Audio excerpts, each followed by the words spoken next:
Ang kwentong ito ay hango sa totoong buhay. Karanasan ito ni Almario.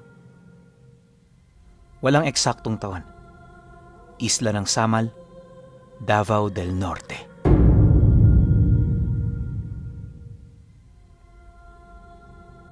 Kasagsagan ng ikalawang pangdaigdigang digmaan nang kumuta ang mga Hapon sa isla ng Samal. Mabilis nitong nakubkob ang kabuuan ng lugar. Kaya nang malaman ito ng mga Moncadista na pinamumunuan ni Dr. Hilario Moncado, agad silang nagkaroon ng pulong. Alam nila kung gaano kalupit ang mga Hapon, ngunit sa kabila nito, para bang hindi man lang sila nakakaramdam ng pagkabahala.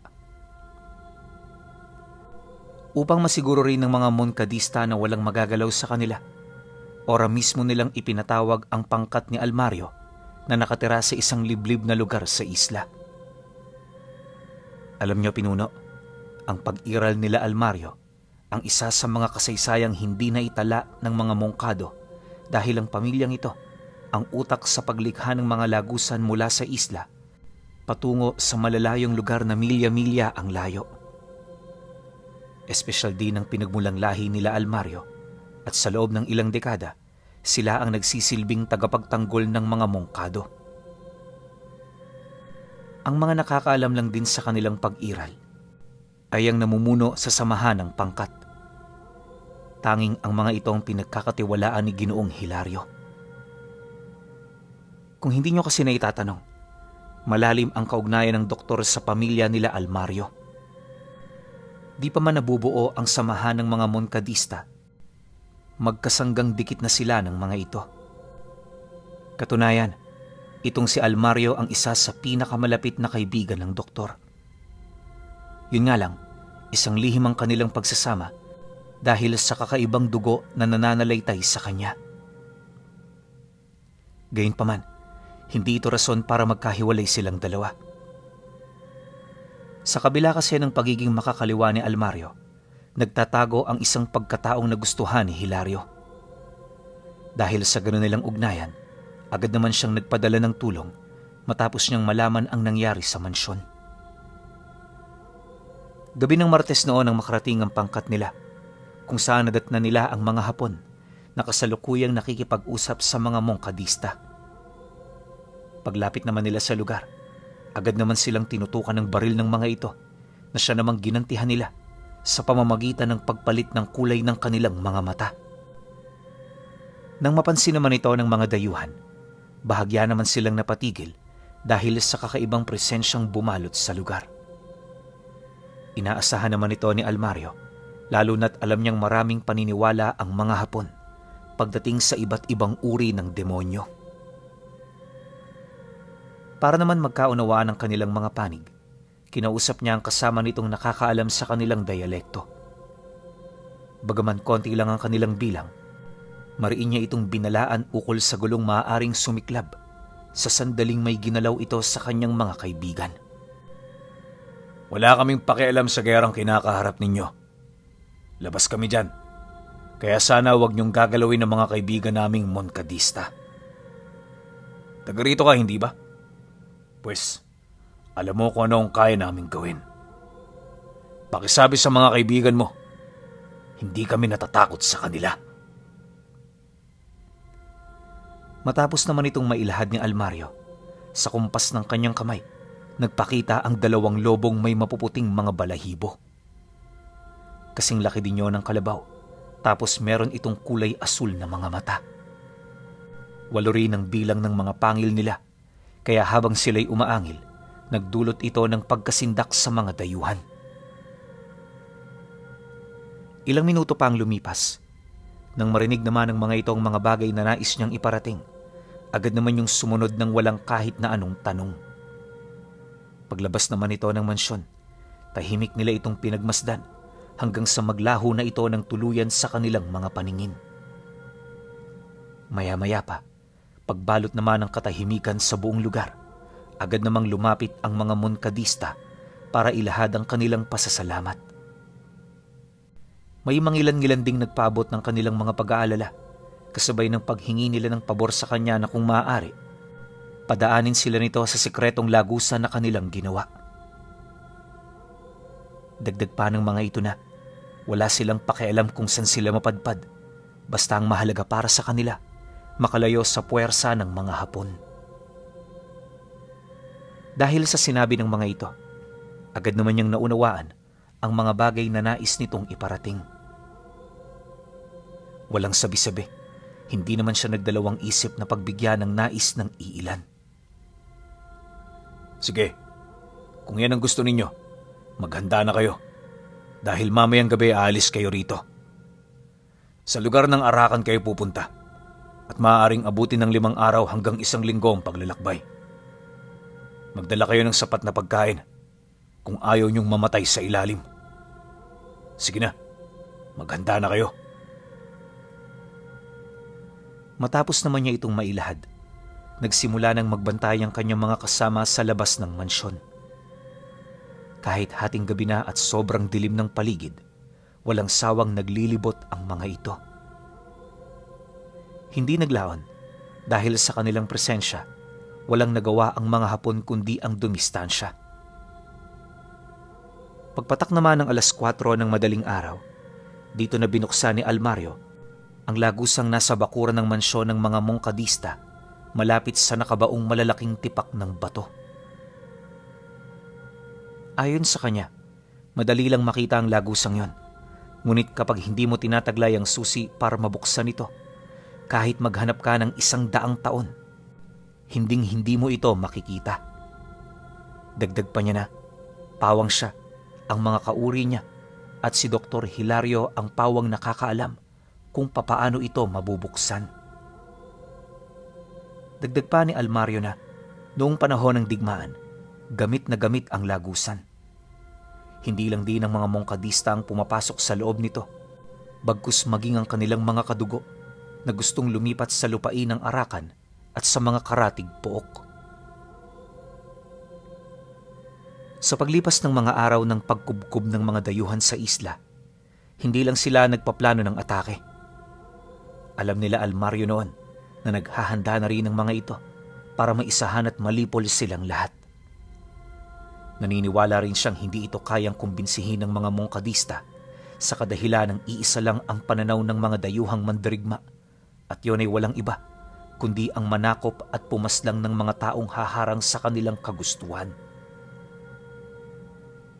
Inaasahan na rin nila Almario ang ikikilos ng kanilang mga kalaban, kaya gabi-gabi silang nagmamanman sa kuta ng mga itong ilang metro lang ang layo sa kinaroroonan ng mansyon. Habang patinde ng patinde ang mga nangyayari sa ibang bayan, nanatili namang tahimik sa isla.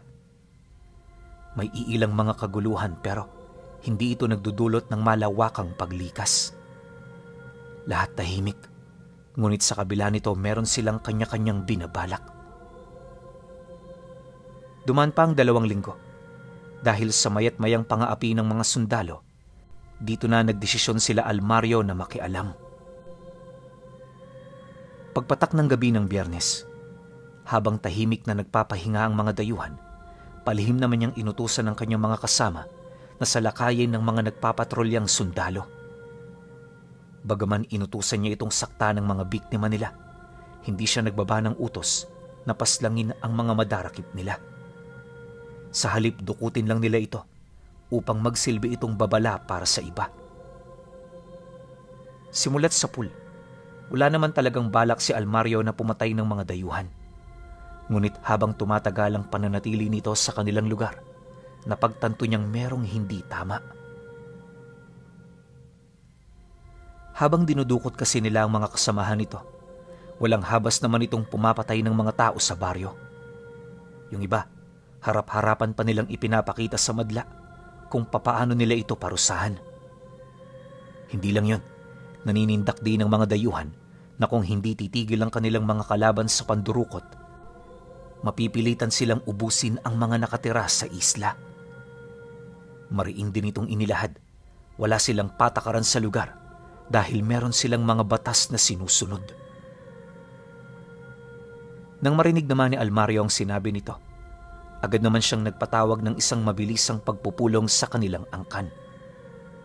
Naganap ito sa tagong lugar ng isla, ilang milya ang layo sa mansyon ng mga mongkadista. Malayo man sa mga kaibigan nila, hindi naman siya gaanong nag-aalala para sa kaligtasan ng mga ito. Bukod kasi sa nag-iwan siya roon ng mga matatapat na tauhan, may mga tagapagmasid din sa paligid na kayang magpaabot sa kanya ng mensahe sa loob lang ng ilang segundo. Sa pagsisimula naman ng kanilang pulong, marami sa mga kapatid niyang may mataas na katungkulan ang hindi maiwasang mag-usap-usap ukol sa pangunahin nilang problema. May mga nagsasabing makipagdigma na sila, habang ang iilan naman naniniwalang mas mainam na gawin nilang pagkain ng mga dayuhan upang magkaroon ito ng silbi sa kanilang angkan. Makalipas pa ang ilang minutong pakikipag-usap, dito na nagsimulang magbigay ng payo ang lolo niya sa kanya. Bilang pinuno, alam kasi nito sa kanyang mga kamay na kasalalay ang desisyon ng kanilang lahi. Almario, mukhang kinakailangan na nating maging marahas sa kanila. Tandaan mo, hindi sila rito pumunta para magpalaganap ng kapayapaan. Kung hindi natin sila uunahan, baka tayo pa ang mapahamak. Marami tayong kahinaan at sa tulong ng mga traidor nating kababayan, pwede nila tayong ipagkanulo sa mga ito. Pag-isipan mo ito ng maigi, sapagkat kapag nangyari na ang hindi natin inaasahan, wala nang paraan pa para tayo'y makabawi.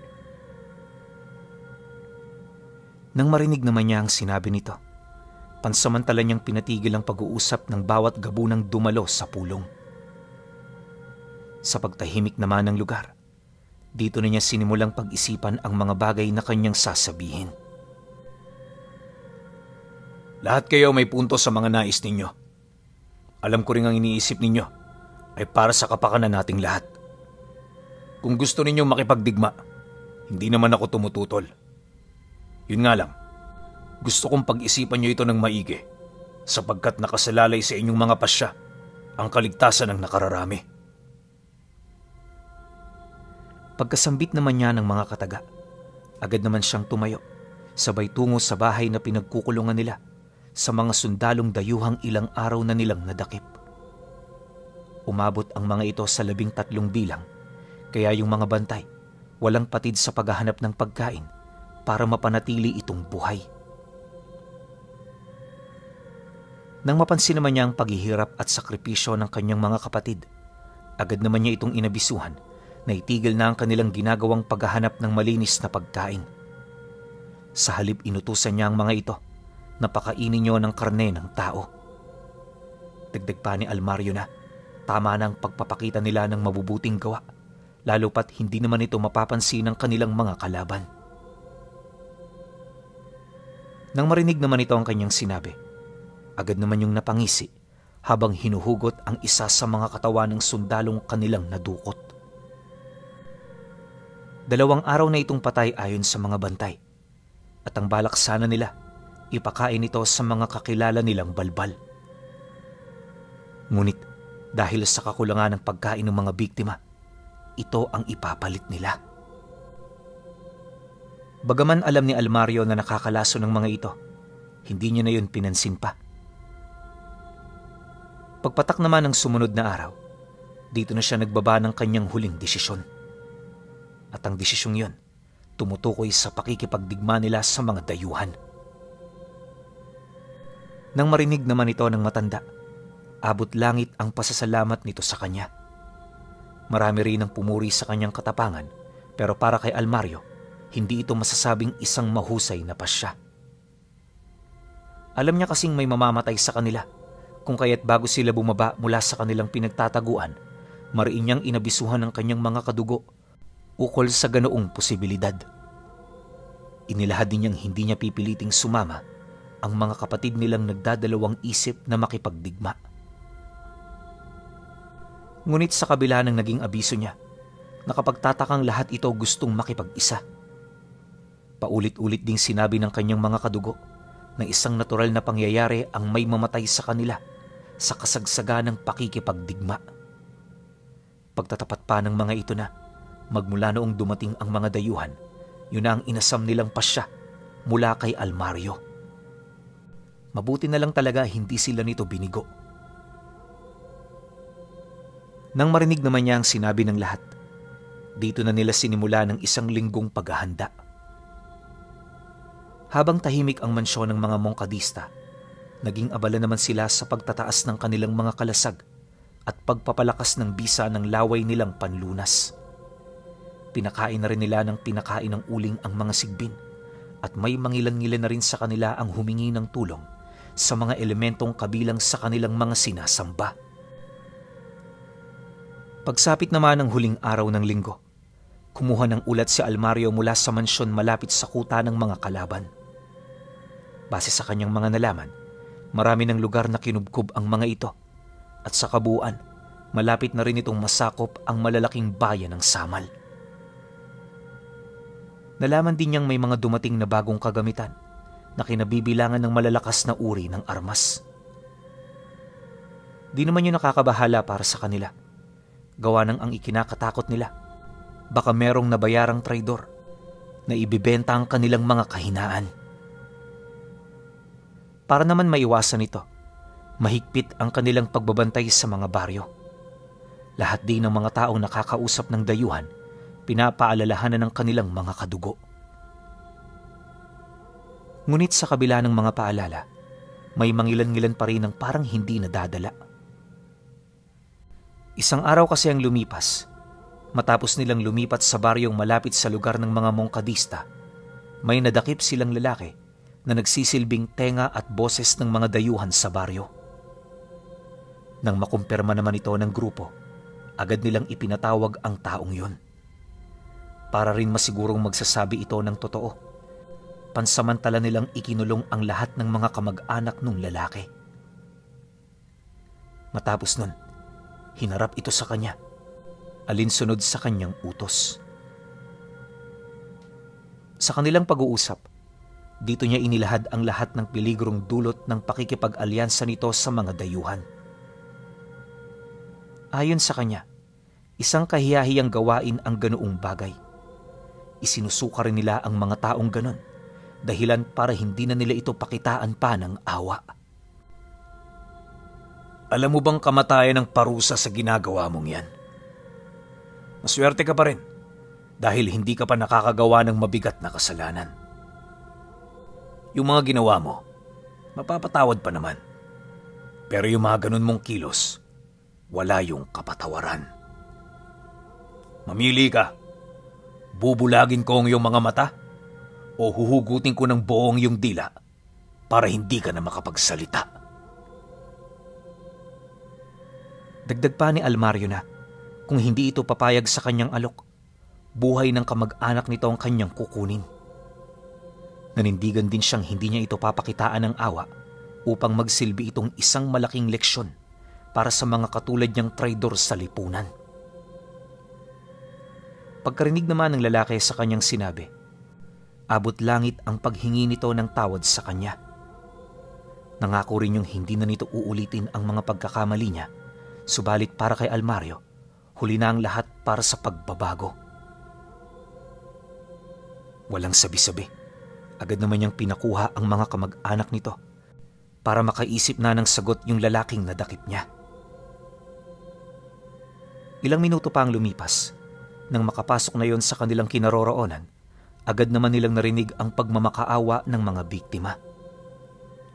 Para hindi rin sila nito makita, sinigurado niyang may takip na bandana ang mga mata nito. Pag-upo naman ng mga kamag-anak ng traidor sa kanilang harapan, muli niya itong tinanong kung anong gusto nitong mawala sa kanya. Ulitin ko, kapiraso ng katawan mo o buhay ng iyong mga kamag-anak?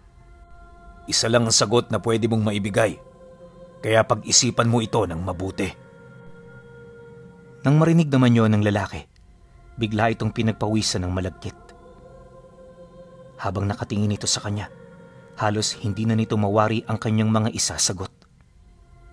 Maputla na rin ang mukha nito na animoy kanina pa yung hindi dinadaluyan ng dugo. Ilang minuto pa ang lumipas. Nang medyo manumbalik na ito sa kanyang wisyo, dito na ito nagsimulang magsalita. Akala ni Almario, uunahin itong iligtas ang kanyang sarili. Ngunit nagulat siya sa mga isinagot nito sa kanya. Kahit takot na takot ang lalaking yon, matapang nitong inilahad ang tungkol sa kagustuhan nitong magsakripisyo kaysa madamay ang kanyang pamilya. Mariin din siya nitong tinanong kung talaga bang sigurado siya sa kasunduang yon. Dagdag pa nito na, sa sandaling malaman niya na hindi siya sumunod sa usapan, hahanapin siya nito para patayin. Nang marinig naman yon ni Almario, napangisi lang naman siya habang sumasagot sa lalaki ng, "Ngayon, alam mo na ang pakiramdam ng tinatraidor. Higa!"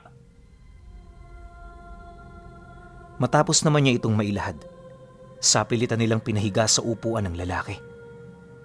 Nang hindi na yun makakilos dahil sa kanilang puwersa, puwersahan niyang ibinuka ang bibig nito para hugutin ng dila. Pagkatanggal naman niya nito, agad niyang nilawayan ng dumudugo nitong parte upang hindi yun mamatay dahil sa pagkaubos ng dugo. Nang may sakatuparan naman niya ito, binulag niya ang dalawang mata ng lalaki bago niya ito tanggalan ng dalawang kamay. Sa loob ng ilang minutong pagtapyas niya rito gamit ang sundang, mamatay-matay ito sa kakasigaw. Hindi naglaon nang mawala na ng lakas ang taong yon. Napalupasay na lamang ito habang kumakawala ang sarili nitong ulirat. Pagkahimatay naman ng lalaki, agad nila itong dinala sa isang silid kasama ang mga mahal nito sa buhay. Pagkatapos, hinintay nila itong magising bago tuluyang pakawalan. Lumipas ang gabing yon, sinimulan na nila ang plano. Habang abala ang mga Moncadista, pasimple naman silang lumalapit sa kuta ng mga Hapon. Para may isa katuparan nito, gumamit sila ng sabulag ng ibang pagkakakilanlan. Yung iba, naging mga magsasaka, habang ang iilan naman, nagpapanggap na mga mamumundok at may-ari ng mga lupa. Kagaya ng inaasahan, tumalab naman ang ganoong taktika. Walang hirap silang nakalapit sa kuta ng mga kalaban at sa pagsapit ng gabi, dito na nagsimula ang kanilang operasyon. Magbabandang 9:00 noon, nang pasimpleng pinasok ng grupo ni Almario ang kuta. Lahat ng mga napatay nila, kinuhanan nila ng anyo upang makapagpatuloy sila ng hindi natutunugan. Sa loob ng ilang oras, umabot sa 20 sundalo ang kanilang napaslang nang hindi namamalayan. Matapos nun, itinigil nila pansamantala ang kanilang pag-atake. Upang masindak din ang panig ng mga kalaban, lahat ng napatay nila pinugutan nila ng ulo at binitay malapit sa mansyon ni Dr. Hilario. Pagputok naman ng bukang liwayway, nagimbalang lahat sa kanilang mga nasilayan. Bawat Moncadista na nakakita sa pangyayari, agad na kinuha ang mga ulo para ilibing. Wala rin silang pinagsabihan ukol dito sa takot na baka pagbintangan sila ng mga Hapon. Kinahapunan naman nung araw na yon, muling bumisita ang pangkat ni Almario. Bagaman 6 lang silang pumunta, hindi sila dapat maliitin ng mga dayuhan dahil lahat sila purong mga gabunan. Ilang minuto pa ang lumipas. Kagaya ng inaasahan, dumating ang mga Hapon, kasama ang taong nakakaunawa ng kanilang mga salita. Pagpasok naman ito sa bakuran ng mansyon, agad naman itong sinalubong ng grupo. Sa panig nila Almario, lahat sila mapagkakamalan mong mga magsasaka. Wala rin silang dalang kahit na anong matalas upang hindi maalarma ang kanilang mga kalaban. Pagharap naman nila sa grupo, dito na nagsimulang magsalita ang namumuno sa sundalong dayuhan. Bawat katagang sinasabi nito sa kanila, alam niyang hindi lang basta haka-haka. Ayon sa dayuhang kausap niya, marami sa kanilang panig ang nawala noong nagdaang gabi. Wala silang matukoy na dahilan nito pero naniniwala silang merong kakaibang nangyayari. Babala pa nito na, sa sandaling matuklasan nila ang salarin, itatali nila ito sa sentro ng baryo at sabay-sabay nilang matutunghayan ang pagpugot sa ulo nito. Nangako rin yung damay patay ang mga mahal nito sa buhay. Kaya hanggat maaga, mas mainam na magsabi na sila ng mga nalalaman nila. Nang marinig naman ni Almario ang sinabi nito, imbis na masindak, napangisi lang naman siya. Kalmado rin siyang lumapit sa pinuno ng mga sundalo, dahilan para mapahugot ito ng daladala nitong sandata. Pagtutok naman ito sa kanyang dibdib, dito na siya nagsimulang magsalita.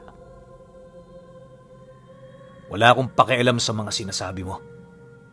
Sige lang, ituloy mo ang mga binabalak mo dahil sa bandang huli, kayo lang naman ang magdurusa. Hindi ninyo alam kung anong uri ng demonyong ginising ninyo mula sa matagal na nitong pagkakahimlay. Pagkalahad naman niya ng mga kataga, bigla naman siya nitong inundayan ng saksak. Ngunit sa halip na tumarak ang dulo ng espada sa kanya, kumurba lang ito. Nang mapansin naman ito ng dayuhan, dali-dali naman itong binawi ang kanyang sandata. Napatras din ito sa kanya ng bahagya, buhat sa ginawa niyang paninigalpo. Hindi man binanggit ng dayuhan ang pagbaliktad ng paningin nito, bakas naman sa mukha nito ang pagpipigil sa laway nito na unti-unting umaangat patungo sa kanyang lalamunan. Maya-maya pa, nang hindi na mapigilan ng hapon, dito na ito napasuka sa kanyang harapan. Halos wala itong tigil, kaya nung mapansin ito ng kanyang mga kasama, napilitan na itong ilayo ang pinuno nila. Ngunit sa kasamaang palad, pagpatak ng gabi, binawian din ito ng buhay. Ang ikinamatay ng commander, pagkaubos ng likido sa kanyang katawan. Gulat na gulat man ang mga kasama nito sa mga nangyari. Hindi piniling umatras ng kampo. Sa halip, ipinagpatuloy nila ang pagpapatrolya sa lugar sa paniniwalang nagkataon lang ang mga pangyayari. Subalit lingid sa kanilang kaalaman, yun na pala ang gabi na mangyayari ang isang kaganapang lilipol sa kanilang lahat. Pagpatak naman noon ng 9:00, sinuyod na ng dalawa niyang pangkat ang kalupaan at kalangitan. Direkta nilang inatake ang kuta kung saan sa loob ng kalahating oras naganap ang hindi makakalimutang digmaan sa panig ng mga Hapon at mga aswang. Dahil sa kawalan nito ng kaalaman ukol sa kanilang lahi, lahat ng mga pangontra nitong ginamit hindi man lang tumalab sa kanila. Sa pagpapatuloy ng ganoong pangyayari, pawang mga putok lang ng baril at mga sigaw ang narinig sa labas ng kampo. Gustuhin mang masilayan ng mga mongkadista ang nangyayari rito, pinigilan sila ng iilan sa mga tauhan ni Almario. Siyempre, dahil sa kaibigan nito ng kanilang sinusunod, wala silang nagawa kundi ang makinig. Hanggat kaya rin nila, tiniis nila ang mga kakaibang ingay na kanilang naririnig. Sa kabilang banda naman, patuloy ang paglapa ng grupo nila Almario sa mga kasundaluhan. Literal na wala sila roong itinira, pagpapakita ng matindi nilang galit. Winasak din nila ang lahat ng mga kagamitan, kasabay nung mga kubo nitong itinayo. Hindi pa sila nakontento. Sinunog nila ang matataas na opisyal ng pangkat bago iniwan ang lugar. Matapos ang pangyayaring yan, pansamantalang binalot ng katahimikan ang buong paligid. Habang isa-isa naman nilang kinukuha ang kanilang mga pagkain, dito na nagsidatingan ang iilan sa mga taong namamahala sa mansyon. Pagsilay naman ito sa kanya, agad naman itong lumapit, bit-bit ang mga katanungan ukol sa kanilang ginawa.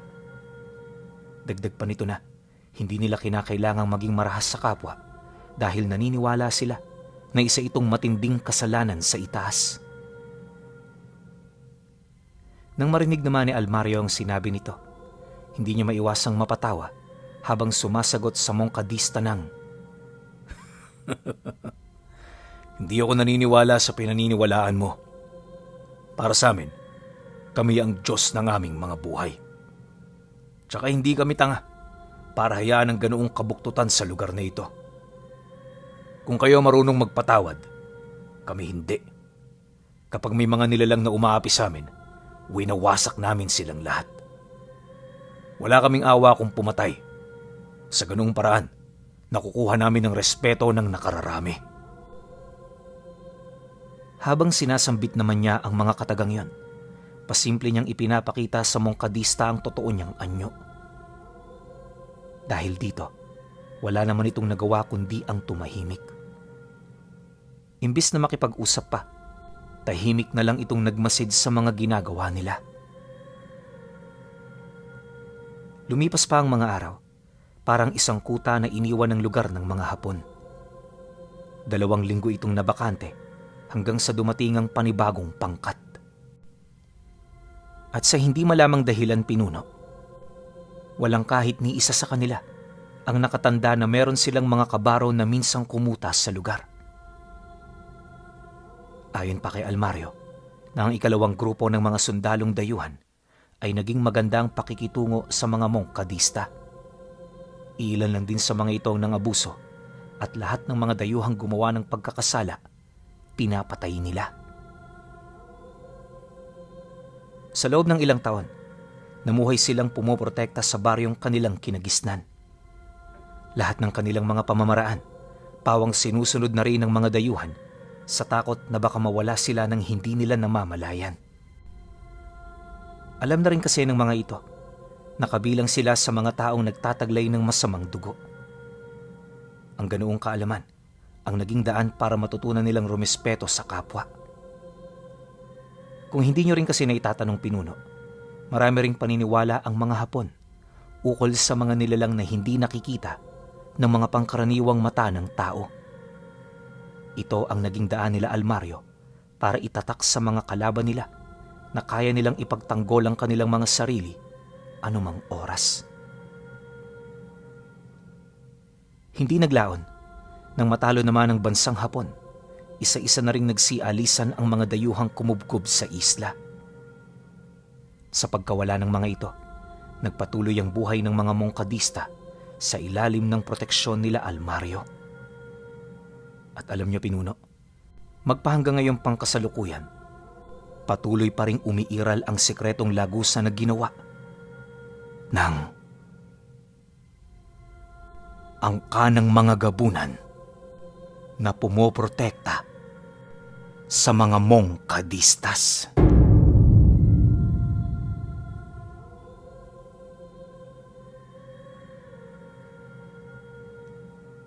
Sobrang angas ng kwento na to. I-search nyo kung ano yung mongkadistas. Makikita nyo kung anong uri sila ng samahan.